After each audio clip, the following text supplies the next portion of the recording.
Marvel Studios is very proud of their 17-movie certified fresh streak and has a high regard for the review aggregating site, Rotten Tomatoes. According to studio head Kevin Feige, over the last several months, the way Rotten Tomatoes do their aggregation has become somewhat of a controversy.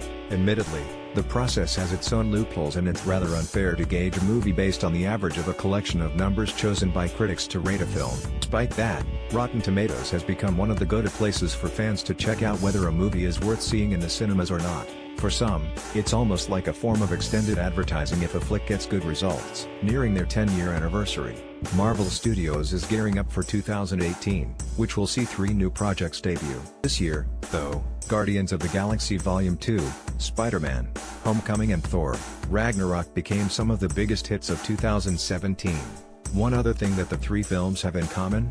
All of them have good scores on the Tomatometer with 83%, 92%, and 92% respectively, all certified fresh. Sitting down with Vanity Fair as part of the media outlet's holiday feature on the massive film franchise, Feige was asked about his thoughts on critics slowly getting on board with the MCU compared to when it started in 2008. Here's what the company exec had to say: "Sure, of course, we have, Ryan knows, we always want those Rotten Tomatoes certified fresh plaques, right?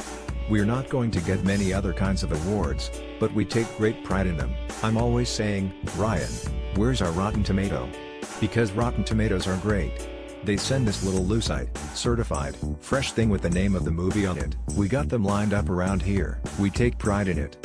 There are cases where audiences and critics are not aligned, but I think, for the most part, they are, and I like it when people like our movies."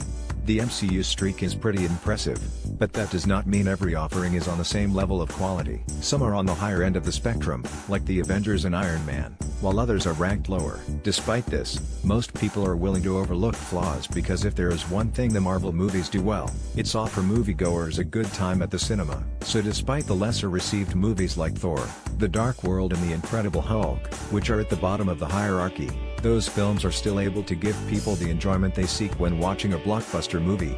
Hence, still a fresh score. Marvel does not look like they are planning on putting a blemish on their clean Rotten Tomatoes slate anytime soon. They have 5 more films before they wrap up Phase 3 and all of them are looking to break new grounds in their own respects. Of course, there are the 2 event films, Avengers: Infinity War and the still untitled Avengers 4, which are said to be the culmination of everything that has transpired in the franchise thus far. Then there are 2 solo films, Black Panther and Captain Marvel, and finally a sequel from an already established brand, Ant-Man and the Wasp. We're not yet sure what goes beyond that, but with the Disney/Fox deal reportedly nearing completion, maybe we could hope for some Mutants Incorporated in Phase 4. Source: Vanity